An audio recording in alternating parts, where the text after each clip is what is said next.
This is Greville Wynne, a British businessman who found himself at the center of the Cold War. He never intended to get involved, but his actions would help shape the course of history. As tensions between the Soviet Union and the West reached a boiling point, Wynne risked everything, trying to bridge the gap between two worlds on the brink of nuclear war. So why did Greville Wynne, a British businessman, spend the last 536 days in a cold prison in the middle of Soviet Russia? And what did the Soviets have in store for him on his 537th day? But first, you need to understand what was going on at the time. During the 1950s and 1960s, the world was engulfed in the Cold War, a period of intense political and military tensions between the Soviet Union and primarily the United States and its NATO allies. These superpowers engaged in a global struggle for dominance, characterized by ideological conflicts, proxy wars, and a massive arms race that included the development of nuclear weapons. Both sides were looking to gain any advantages they could, but there were individuals who played an important role in obtaining and relaying sensitive information that could tip the balance of power. And Greville was on his way to become one of those individuals. However, his route to become one of these individuals was quite, shall I say, unique. He was a successful businessman who traveled extensively throughout Eastern Europe, establishing contacts and building relationships. In the late 1950s, Greville Wynne's frequent business trips to Eastern Europe and his network of contacts caught the attention of an agency. This agency was particularly interested in Wynne's ability to travel behind the Iron Curtain without raising suspicion, as his business dealings provided a perfect cover for government activities. In November 1960, Greville Wynne sat down for a lunch that would change history. His dining companion, a man named Dickie Franks, asked Wynne for his help. Franks explained that they needed Wynne's assistance to maintain contact with a man named Oleg Penkovsky. Penkovsky had been passing valuable information to Franks and he wanted Wynne to help. However, Wynne was reluctant. He didn't want to get involved in something he had no idea about. He was just a businessman. He had no idea what all of this was about and was concerned if there were any risks. And he wondered if this would disturb his business with his Eastern European business associates, which were some of his closest friends. However, Dickie persisted. He assured Wynne that his business activities would provide the perfect cover for his missions and that he would receive extensive training to reduce the risk and increase success. Also emphasizing the significance of Penkovsky's information and the crucial role Wynne could play in helping his country. After hearing them out, Wynne's sense of patriotism overcame his initial reluctance. Dickie Franks was part of the UK Secret Intelligence Service MI6, and Greville Wynne agreed to work as a secret agent. He understood that his unique position and skills could make a significant difference in the Cold War. Wynne's decision to become a spy would lead him on a path filled with danger, sacrifice, and the potential to shape the course of history.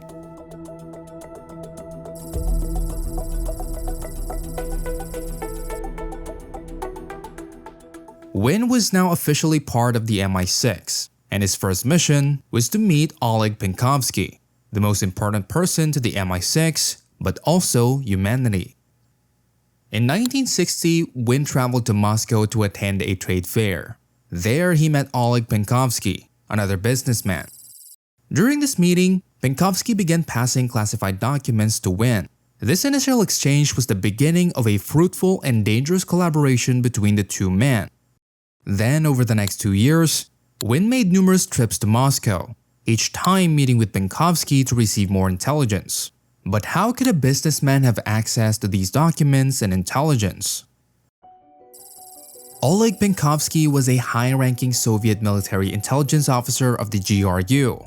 Wait, but why would a Soviet intelligence officer give classified documents to an MI6 officer? Did he not know he was an MI6 officer? Nope, he definitely knew. Actually, the reason was that Penkovsky was disillusioned with the Soviet system and concerned about the increasing tensions between the USSR and the West. Penkovsky provided Wynne with an unprecedented wealth of information, and what he provided would probably be some of the most important things that stopped a nuclear disaster. During the Cold War, the USA was feeling immense pressure against Soviet Russia, largely based on two events that happened in 1957. In August of 1957, the Soviet Union successfully tested its first ICBM, PR-7 Semyorka. This was one of the first big news stories that hinted that the Soviets were making rapid advancements in missile technology. Then, October 1957, the Soviet Union launched Sputnik, the world's first artificial satellite. Again, only a few months after their first ICBM, they demonstrated Soviet capabilities in rocket technology, further alarming the US. With this information and partial intelligence at the time, the US assumed that they were falling behind in the arms race. And just 5 years later, the US reconnaissance flights found missile installations in Cuba, which was the beginning of the Cuban Missile Crisis. The Soviets were secretly planting missiles in Cuba in retaliation for the US planting missiles in Turkey and Italy. This was important because Cuba was only 90 miles away from the US mainlands, and the most crucial piece of intelligence Penkovsky provided was related to the Soviet Union's nuclear arsenal. He revealed that the USSR's intercontinental ballistic missile capabilities were far less advanced than the Soviet leadership had claimed. This information was particularly valuable to the United States as it helped to dispel the myth of a missile gap in favor of the Soviets and allowed American policymakers to make more informed decisions regarding arms control and defense spending. The information provided by Penkovsky, including details about Soviet missile ranges and launch procedures, helped President John F. Kennedy and his advisors navigate the crisis and ultimately reach a peaceful resolution. Penkovsky's intelligence had far-reaching effects on the Cold War. The Penkovsky-Wynne collaboration, known as Operation Iron Bark, was one of the most successful espionage operations of the Cold War. The sheer volume and significance of the intelligence gathered by Penkovsky and transmitted by Wynne was unparalleled. This obviously didn't come easy. Certain methods and strategies were in place to keep their operation in the shadows. To maintain secrecy and avoid detection, Wynne and Penkovsky employed various methods to exchange information. But how long could they do this until they could risk getting caught? One notable example involved Penkovsky dropping a box of sweets containing film into the pram of Janet Chisholm, a British diplomat living in Moscow, who assisted with the exchanges when Wynne was unable to be present. This ingenious hiding spot allowed the transfer of sensitive material without arousing suspicion from the ever-watchful KGB. But all good things had to come to an end. The KGB slowly started to notice, and they had something coming for him.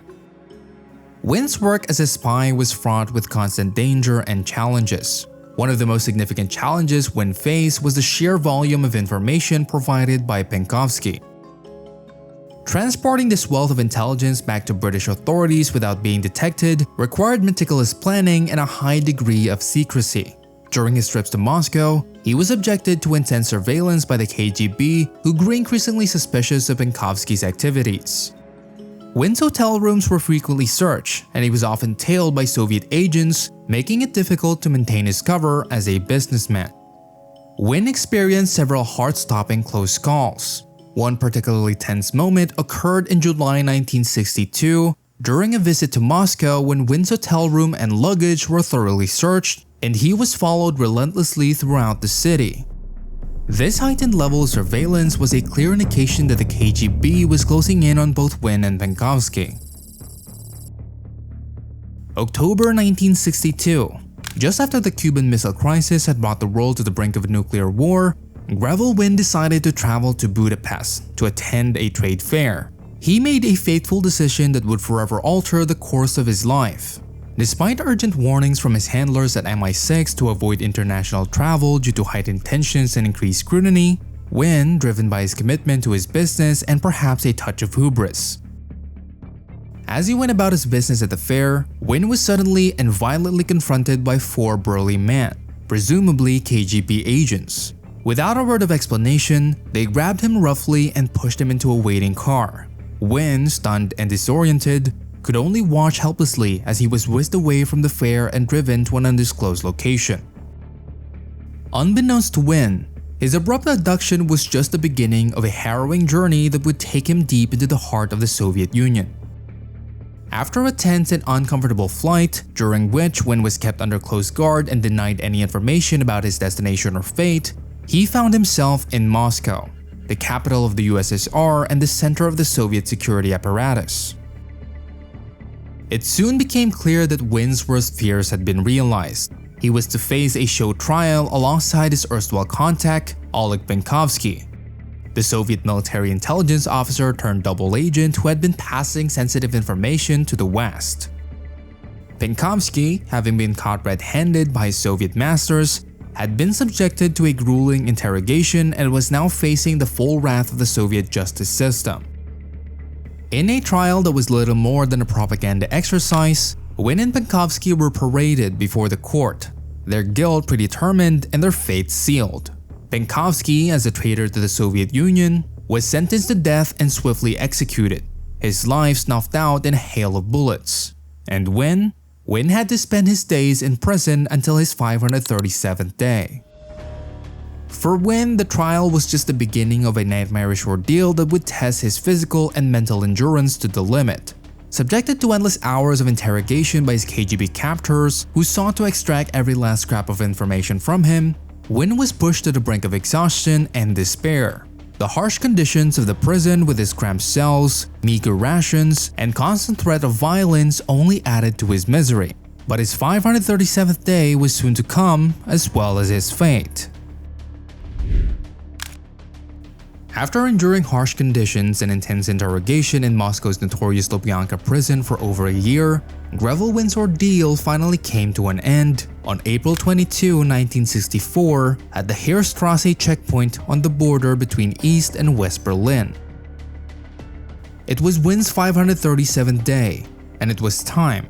His suffering was all going to end. As he walks up to the border, the Soviet agents do not take their eyes off of him.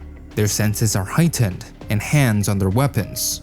But there was another man waiting on the other side of the border, a man named Conan Melody, known by his alias Gordon Lonsdale, a Soviet spy. A prisoner swap was arranged by the British and Soviet governments. After a tense and carefully choreographed exchange, Wynne crossed into West Berlin, where he was met by British officials and his relieved family. This MI6 agent was one of the most important spies in our history, but if you want to hear about a KGB agent, click here. If you like the video, please give us a like and do not forget to subscribe for more content like this.